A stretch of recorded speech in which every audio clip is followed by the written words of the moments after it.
यानंतर बातमी आहे साताऱ्यामधून। सातारा जिल्ह्याला हवामान विभागाने पावसाचा ऑरेंज अलर्ट जारी केलाय। पश्चिम घाटासह अनेक भागात रात्रीपासूनच मुसळधार पाऊस सुरू आहे। त्यामुळे कोयना धरणात गेल्या 24 तासांत प्रतिसेकंद 25,000 क्युसेकने पाण्याची आवक सुरू आहे। धरणातील पाणीसाठ्यात 2.16 टीएमसीची वाढ झाली आहे। सध्या धरणात 86.11 टीएमसी पाणीसाठा असून तो नियंत्रित ठेवण्यासाठी कोयना नदीपात्रात 6,129 क्युसेक पाण्याचा विसर्ग सुरू करण्यात आला आहे। त्यामुळे नदीकाठच्या नागरिकांना सतर्क राहण्याचं आवाहन करण्यात आले आहे।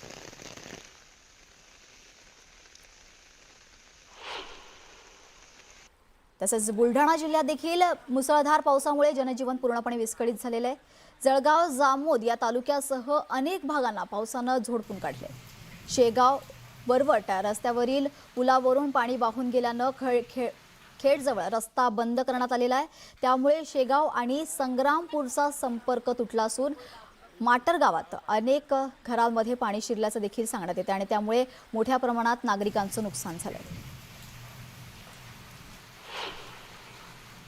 दरम्यान यवतमाळ जिल्ह्यातील घाटंजी तालुक्यातील पैनगंगा नदीला आलेल्या पुरामुळे वाहतूक पूर्णपणे बंद झाली आहे। विदर्भ, मराठवाडा आणि तेलंगणा या राज्यांना जोडणाऱ्या उनकेश्वर जवळील पैनगंगा पुलावरून पाणी वाहत असल्याने या मार्गावरील संपर्क खंडित झालाय। पुराच्या जोरदार प्रवाहामुळे पुलावरील कठडेही वाहून गेले असून परिसरात धोकादायक परिस्थिती निर्माण झाली आहे।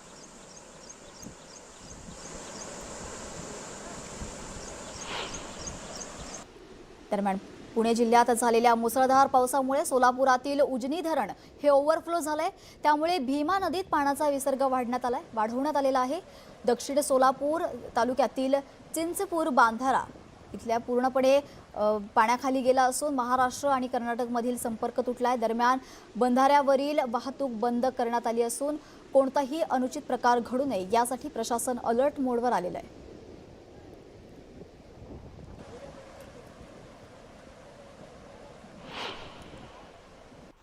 धुळे जिल्ह्यातही अशीच परिस्थिती आहे। धुळे जिल्ह्यात आज अतिवृष्टीची शक्यता हवामान विभागाने वर्तवली असून जिल्ह्यात रात्रीपासूनच जोरदार पाऊस सुरू आहे। यंदाच्या पावसाळ्यातील हा पहिलाच दमदार पाऊस ठरला असून त्यामुळे शेतकऱ्यांमध्ये समाधानाचं वातावरण आहे। सततच्या पावसामुळे अनेर आणि अक्कलपाडा या धरणातून पाण्याचा विसर्ग सुरू करण्यात आला आहे। यामुळे नदीकाठच्या गावांना प्रशासनाने सतर्कतेचा इशारा देत सुरक्षित राहण्याचे आवाहन केले। या पावसामुळे ओलाव्याअभावी अडचणीत असलेल्या खरीप पिकांना मोठे जीवनदान मिळाले आहे। संभाव्य अतिवृष्टीच्या पार्श्वभूमीवर नागरिकांनी अनावश्यक प्रवास टाळावा आणि प्रशासनाच्या सूचनांचं पालन करावे असं आवाहन जिल्हा प्रशासनाने केलं आहे।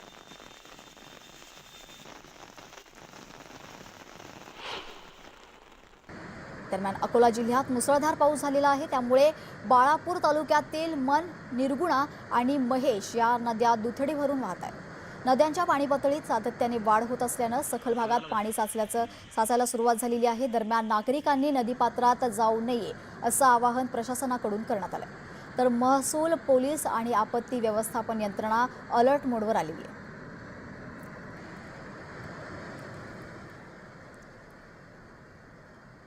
पुढच्या बातमीकडे बातमी आहे कोल्हापूरमधून। कोल्हापूर पोलिसांनी मोठी कारवाई करत अवैध गर्भपाताचा पर्दाफाश केलाय।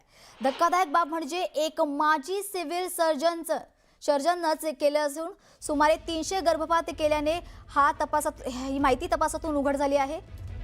कदमवाडीतील रुग्णालयात अवैध गर्भपात हा सुरू असतानाच पोलिसांनी ही कारवाई केली आणि कारवाई करत डॉक्टर चंद्रकांत गायकवाडला रंगी हात पकडले। पोलिसांनी पकडताच गायकवाडची तब्येत बिघडली आहे। आरोग्यमंत्र्यांच्या जिल्ह्यात घडलेल्या या घटनेमुळे एकच खळबळ उडाली।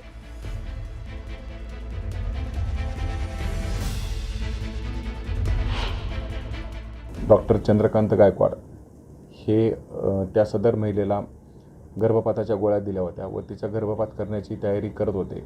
त्याच वेळेस आम्ही पोलिसांनी छापा घातला व गर्भपात करण्याचे सर्व साहित्य, गर्भपात करण्याची आवश्यक असलेली उपकरणे तसेच पोर्टेबल सोनोग्राफी मशीन तेथून आम्ही ताब्यात घेण्यात आलेली। त्यामध्ये आम्ही आरोपी चंद्रकांत गायकवाड प्रतिमा हॉस्पिटलचे जे चालवतात त्यांना आम्ही ताब्यात घेतले। त्यांच्याकडे चौकशी केली असता त्यांनी आतापर्यंत 250 ते 300 महिलांचा गर्भपात केल्याचे प्राथमिकरित्या मान्य केलेले आहे। वळूयात पुढच्या बातमीकडे. वाशिमसह जिल्ह्यातील कारंजा, रिसोड, मंगळूरपीर आणि मालेगाव आणि त्याचबरोबर मानोरा या 6ही तालुक्यात पावसाने दमदार हजेरी लावली आहे. त्यामुळे सखल भागात मोठ्या प्रमाणात पाणी साचले. दरम्यान नदी नाल्यांना पूर आलाय. वाशिम जिल्ह्याला पावसाचा रेड अलर्ट जारी करण्यात आलेला आहे आणि नागरिकांना सतर्क राहण्याचं आवाहन देखील करण्यात आलंय. वाशिममधले दृश्य आपण पाहू शकतो. वाशिममध्ये देखील दमदार पावसाने हजेरी लावलेली आहे आणि यात आता वाशिम जिल्ह्याला पावसाचा रेड अलर्ट जारी करण्यात आलेला आहे. दरम्यान काल रात्रीपासूनच मुसळधार पावसाने हजेरी लावल्याने नदी नाले जे आहेत ते दुथडी भरून वाहू लागलेत. आपण पाहू शकतो संपूर्ण वाशिम हे सध्या जलमय झाल्याचं चित्र दिसतंय. अनेक ठिकाणी सखोल भागात पाणी देखील साचलेलं आहे.